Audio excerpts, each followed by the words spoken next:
आज हम बात करेंगे अपने पार्ट 3 की। पार्ट 2 में हमने 40 क्वेश्चंस को तैयार कर लिया है और उसके साथ साथ हमने जो उससे रिलेटेड कॉन्सेप्ट थे उनको भी सीखा है। स्टार्ट करते हैं आज 41 क्वेश्चन से। तो what is the primary function of the salivary gland. तो हमारी जो लार ग्रंथि होती है उनका मुख्य कार्य क्या होता है। तो लार ग्रंथि का मुख्य कार्य क्या होता है, लार जो होती है उसको बनाना। और लार में मुख्यतः क्या होता है, हमारा लार में क्या होता है, थोड़ी चीज़ें आपको पता होना चाहिए। जो हमारा लार होता है उसमें क्या होता है, एंजाइम होते हैं। एंजाइम होते हैं, कौन कौन से एंजाइम होते हैं, तो हमारे एक तो एंजाइम होता है लाइसोजाइम। लाइसोजाइम एंजाइम होता है। ये लाइसोजाइम एंजाइम क्या करता है, ये एंजाइम जो बैक्टीरिया होती है, ठीक है, बैक्टीरिया होते हैं जो हमारे फूड वगैरह, हम उन बैक्टीरिया को मारने का काम करता है, ठीक है। और हमारे जो एंजाइम होते हैं और होता है सैलिवरी अमाइलेज होता है एक, सैलिवरी अमाइलेज होता है जिसे टाइलिन भी कहते हैं, टाइलिन। ये सारे बहुत इंपॉर्टेंट क्वेश्चन है जो लिखवा रहा हूँ, ठीक है। टाइलिन भी होता है, ठीक है। ये क्या करता है, ये हमारा जो स्टार्च होता है, ठीक है, हमारे फूड में जो स्टार्च होता है उसको डाइसैकेराइड में कन्वर्ट करता है। मतलब कि डाइसैकेराइड क्या होती है, माल्टोस होती है, उसमें कन्वर्ट करता है। और ये 6.8 pH पर वर्क करता है। 30% तक डाइजेस्ट कर लेता है स्टार्च को। यहाँ पर 30% तक स्टार्च का डाइजेशन होता है। उसके साथ क्या होते हैं, हमारी जो लार होती है उसमें क्या होता है, वाटर भी होता है। हमारी लार में और क्या होता है, लार में और होता है हमारे इलेक्ट्रोलाइट होते हैं। इलेक्ट्रोलाइट होते हैं जैसे सोडियम होता है, क्लोराइड होता है, बाइकार्बोनेट होता है। ये क्या होते हैं, ये भी पाए जाते हैं, ठीक है। तो इसका काम क्या होता है, सैलिवरी ग्लैंड होती है उसका काम होता है सैलाइवा को बनाना, लार को बनाना, to produce saliva and enzyme. तो यही ऑप्शन ठीक हो जाएगा, लार और एंजाइमों का उत्पादन करना।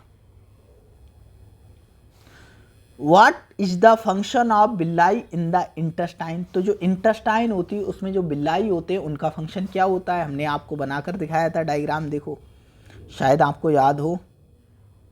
कहाँ गया भाई, एक डायग्राम आपको बनाकर हमने दिखाया था, ये रहा देखो। ये हमारी स्मॉल इंटेस्टाइन का डायग्राम हमने ये फर्स्ट वीडियो में आपको बताया था। तो इसमें कुछ प्रोजेक्शंस आपको बताए थे, कुछ ऐसे थे, कुछ प्रोजेक्शंस थे, ठीक है। इनके ऊपर कुछ उभार निकले हुए थे, उन उभार को हमने क्या बोला था, बिल्लाई। इन उभार को हमने बोला था बिल्लाई। और इनके ऊपर कुछ और छोटे छोटे उभार होते हैं उनको हम बोलते हैं माइक्रो बिल्लाई, ठीक है। और हमने बात की थी कि जो हमारी स्मॉल इंटेस्टाइन होती है उसमें कुछ खांचे होती हैं जिन्हें बोलते हैं crypts of Lieberkühn, crypts of Lieberkühn, ठीक है। और यहाँ पर क्या होता है, एक ये होती है, इसे क्या कहते हैं, एक लिम्फ वेसल्स होती है जिसे हम लैक्टियल कहते हैं, ठीक है। यहाँ पर क्या होता है, फैट का एब्जॉर्प्शन होता है। और यहीं पर क्या होता है, यहाँ पर कुछ इंटेस्टाइनल ग्लैंड भी पाई जाती हैं। उसमें क्या होता है, जो इंटेस्टाइनल जूस होता है उसका फॉर्मेशन होता है, वो बनता है। तो ये सारी चीज़ें हमने बात की थी। तो क्या था हमारा क्वेश्चन, मतलब छोटी आंत में बिल्लाई का क्या कार्य होता है। तो जो बिल्लाई होते हैं उसका क्या कार्य होता है, secretion of digestive enzyme, absorption of nutrients, production of bile और डाइजेशन ऑफ प्रोटीन। तो क्या काम होता है, इनका काम होता है एब्जॉर्प्शन ऑफ पोषक तत्वों का अवशोषण करना। तो यहाँ ये क्या करते हैं, जो सरफेस एरिया होता है, सतह जो पृष्ठ तनाव होता है, जो सरफेस एरिया होता है हिंदी में से क्या कहते हैं, ठीक है, सरफेस सतह, सतह का जो क्षेत्रफल होता है उसे क्या करती है, उसे बढ़ा देती है, जिससे क्या होता है, अवशोषण अच्छे से हो पाता है। The enzyme amylase help in the digestion. आप तो अमाइलेज जो एंजाइम होता है वो किसको डाइजेस्ट करता है, तो हमने पढ़ा है जो अमाइलेज करता है वो किसे करता है, कार्बोहाइड्रेट को डाइजेस्ट करता है, कार्बोहाइड्रेट को डाइजेस्ट करता है। अमाइलेज एंजाइम किसका पाचन करता है, कार्बोहाइड्रेट का करता है, ठीक है। ये अगर लार से निकल रहा है, माउथ से निकल रहा है तो इसे बोलते हैं सैलिवरी अमाइलेज। जब पेनक्रियास से निकलता है तो इसे क्या बोलते हैं, पेनक्रियाटिक अमाइलेज। तो हमारा क्या हो जाएगा, बी ऑप्शन ठीक हो जाएगा। What is the role of hydrochloric acid in the stomach. तो पेट में जो हाइड्रोक्लोरिक अम्ल होता है उसकी भूमिका क्या होती है, तो हाइड्रोक्लोरिक अम्ल का फार्मूला होता है, सूत्र होता है HCl। ये क्या करता है, जो स्टोमक होता है, पेट होता है, वहाँ पर 1.8 जो pH होता है उसे मेंटेन करता है, उसे प्रोवाइड करता है। तो टू न्यूट्रलाइज द फूड, नहीं भाई फूड को न्यूट्रलाइज नहीं करता है। एक्टिवेट पेप्सिन, हाँ ये बात ठीक है, जो पेप्सिनोजन होता है हमारा, पेप्सिनोजन होता है जो स्टोमक से हमारा निकलता है, वो HCl की प्रेजेंस में चेंज हो जाता है एक्टिव पेप्सिन में, एक्टिव पेप्सिन में कन्वर्ट हो जाता है और 1.8 pH पर, ठीक है। तो ये क्या करता है, पेप्सिनोजन को पेप्सिन में कन्वर्ट करता है, मतलब पेप्सिन को शक्करी करता है। What is the pH of intestinal juice, तो हमारे आंतों का जो रस होता है उसे हम इंटेस्टाइनल जूस कहते हैं। इसका एक नाम और होता है, इसे और क्या कहते हैं, सक्कस एंटेरिकस कहते हैं, सक्कस एंटेरिकस कहते हैं, ठीक है। इसमें कौन कौन से एंजाइम पाए जाते हैं ये भी आपको पता होना चाहिए, ठीक है, सक्कस एंटेरिकस में। और इसमें क्या होता है, बहुत इंपॉर्टेंट एक एंजाइम होता है एंटेरोकाइनेस, एंटेरोकाइनेस एंजाइम भी होता है इसमें। इसमें और होते हैं, जैसे इसमें एंजाइम होते हैं माल्टेस, ठीक है, लैक्टेस, माल्टेस होता है, लैक्टेस होता है, ठीक है। और कौन से होते हैं, और होता है सुक्रेस होता है, सुक्रेस होता है, ठीक है, सुक्रेस होता है। और भी होते हैं, लाइपेसेस वगैरह होते हैं, लाइपेस होता है, ठीक है, न्यूक्लियोसाइडेस होता है, एक तो टाइडेस भी होता है, ठीक है, और न्यूक्लियोसाइडेस भी होता है। ये एंजाइम होते हैं, और भी होते हैं, मुझे नाम याद नहीं आ रहा है अभी, ठीक है, और भी होते हैं। तो ये इंटेस्टाइनल जूस होता है, उसे सक्कस एंटेरिकस कहते हैं। इसमें एंटेरोकाइनेस होता है, माल्टेस होता है, लैक्टेस होता है, सुक्रेस होता है, लाइपेस होता है, न्यूक्लियोटाइडेस होता है, न्यूक्लियोसाइडेस होता है, ये एंजाइम पाए जाते हैं। और इसकी पीएच पूछा है, पीएच कितना होता है, इसका पीएच होता है 7.8। तो हमने 3 पीएच की बात की है अभी, तीनों पीएच के बारे में आपको पता होना चाहिए। माउथ में जो सैलाइवा होती है वो कितना पीएच का होता है, वहाँ पर होती है 6.8 पीएच। जो हमारा स्टोमक होता है, पेट होता है, वहाँ पीएच कितनी होती है 1.8। और जो हमारा इंटेस्टाइन होती है, ठीक है, स्मॉल इंटेस्टाइन होती है, वहाँ पर जो पीएच होती है वो कितनी होती है 7.8। तो याद रखना 8 और 8 तीनों में आ रहा है, ठीक है। ऐसा याद रख सकते हो कि 6 होता है कहाँ, माउथ में, और स्टोमक में, पेट में होता है 1, और इंटेस्टाइन में क्या होता है 7। तो ऐसे आप ये अलग नोट कर लेना तो आपको याद रहेगा ये। तो ये क्या है, देखो ये होती है, देखो 7 पीएच हमारी क्या होती है, न्यूट्रल होती है। अगर आपको ना पता हो, पीएच 7 होती है, वो क्या होती है, न्यूट्रल होती है, न्यूट्रल होती है, ठीक है। इसके नीचे आओगे तो क्या हो जाएगी, एसिडिक हो जाएगा, एसिडिक। इसके ऊपर जाओगे, ठीक है, जैसे 7.1 है, 2 है, 3 है, तो बेसिक हो जाएगा, ठीक है। तो ये क्या है, स्लाइडली एसिडिक है, ये बहुत ज़्यादा एसिडिक है, ये बेसिक है। तो इंटेस्टाइनल जूस की पीएच क्या होती है, अल्कलाइन होती है या बेसिक होती है, क्योंकि बेसिक को ही अल्कलाइन बोलते हैं। What is the function of pancreas in the digestion, तो जो डाइजेशन की प्रोसेस होती है उसमें जो पेनक्रियास होता है उसका काम क्या होता है। तो पेनक्रियास क्या करता है, कुछ डाइजेस्टिव एंजाइम निकालता है। तो डाइजेस्टिव एंजाइम क्या करते हैं, डाइजेशन में हेल्प करते हैं। तो पाचन एंजाइमों का उत्पादन करता है। कौन कौन से पाचन एंजाइम का उत्पादन करता है, ये हम पीछे की वीडियोस में, पहले या दूसरी वीडियोस में हमने दूसरे पार्ट में बताया है आपको। What is the main function of digestive system, जो पाचन तंत्र होता है उसका मुख्य काम क्या होता है, उसका काम होता है जो हमारा भोजन होता है, फूड होता है, उसे तोड़ना, और तोड़ने के साथ जो हमारा फूड है उसे एब्जॉर्ब करना, उसे अवशोषित करना। तो ब्रेक डाउन द फूड और एब्जॉर्ब द न्यूट्रिएंट्स, भोजन को तोड़ना और पोषक तत्वों का अवशोषण करना, ये काम होता है हमारा किसका, डाइजेस्टिव सिस्टम का। What is the last section of the small intestine, तो स्मॉल इंटेस्टाइन होता है, उसके लास्ट पोर्शन को हम क्या कहते हैं, छोटी आंत का अंतिम भाग क्या कहलाता है। तो क्या होता है, पहला पार्ट होता है ड्यूडेनम, दूसरा होता है जिजनम, तीसरा होता है इलियम। तो कौन सा होता है, लास्ट वाला हमारा इलियम होता है। एंटेरोकाइनेस एंजाइम सिक्रीटेड फ्रॉम, तो एंटेरोकाइनेस एंजाइम होता है वो कहाँ से स्रावित होता है, तो कहाँ से होता है, छोटी आंत से होता है, ऊपर बता चुके हैं आपको। Which duct carry bile from the liver to gall bladder, जैसे आपको एक डायग्राम बनाकर दिखाएं, नीचे बनाकर आपको दिखाते हैं, यहाँ पर एक डायग्राम आपको बनाकर दिखाते हैं। ये कुछ इस टाइप से, ये थोड़ा समझने वाला चीज़ है और इसे थोड़ा आप समझने की ही कोशिश करना, ठीक है।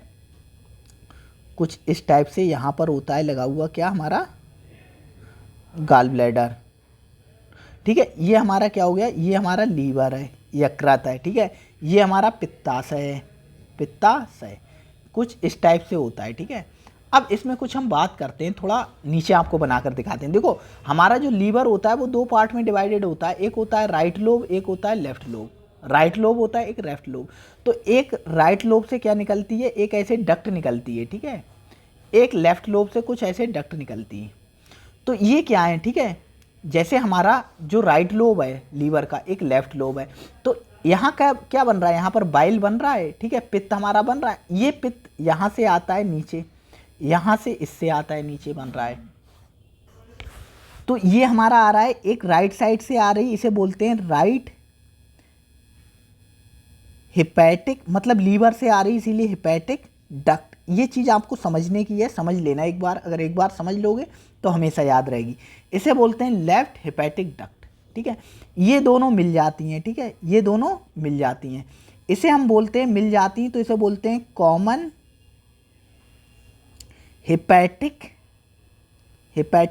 डक्ट, कॉमन हिपैटिक डक्ट बोलते हैं, ठीक है, कॉमन हिपैटिक डक्ट।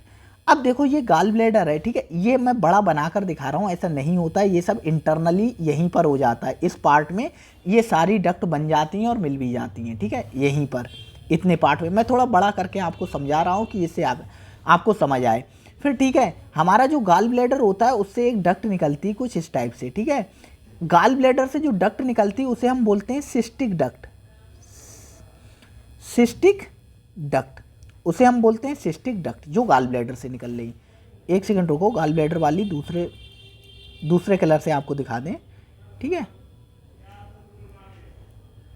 जो गॉल ब्लैडर से निकलती है ये वाली, मान लो ये गॉल ब्लैडर से निकल रही, इसे हम बोल देते हैं सिस्टिक डक्ट, ठीक है, इसे सिस्टिक डक्ट हम बोल देते हैं। अब ये वाली हमारी जो डक्ट है, कुछ ये हुआ, कुछ आपको समझ आया। ये देखो हमारी जो सिस्टिक डक्ट थी ये वाली, ठीक है, ये वाली सिस्टिक डक्ट थी, ये देखो कॉमन हेपेटिक डक्ट से मिल गई। सिस्टिक वाली जो डक्ट थी वो कॉमन हेपेटिक डक्ट से मिल गई, ये कुछ इस टाइप से मिल गई। अब इनने मिलकर पता क्या बना लिया, इन्होंने मिलकर आपस में बना लिया कॉमन बाइल डक्ट। ये चीज़ आपको समझना बहुत ज़रूरी है। आप कोई सा भी कोर्स करते होगे, अगर आज नहीं समझोगे तो जब आपका सिलेक्शन हो जाएगा उसके बाद आपको ये याद करना होगा, इसीलिए आज ही इसे याद कर लो। एक बार फिर से बता रहे हैं, लीवर के दो लोब होते हैं, एक राइट लोब होता है, एक लेफ्ट लोब होता है। तो राइट लोब से एक डक्ट निकलती है जिसे कहते हैं राइट हेपेटिक डक्ट, और लेफ्ट लोब से एक डक्ट निकलती है जिसे हम कहते हैं क्या, लेफ्ट हेपेटिक डक्ट। तो राइट और लेफ्ट हेपेटिक डक्ट आपस में मिल जाती हैं, कॉमन हेपेटिक डक्ट बनाती हैं। कॉमन हेपेटिक डक्ट क्या करती है, जो मतलब हमारा ब्लैडर होता है, ब्लैडर से एक सिस्टिक डक्ट निकलती है, उस सिस्टिक डक्ट से मिल जाती हैं और आपस में मिलकर बनाती हैं कॉमन बाइल डक्ट। अब कॉमन बाइल डक्ट से देखो यहाँ पर कुछ इस टाइप से क्या होता है, ये हमारा क्या हो गया, पैनक्रियास, ठीक है। पैनक्रियास की अपनी एक डक्ट होती है जिसे हम कहते हैं, ये मान लो पैनक्रियाटिक डक्ट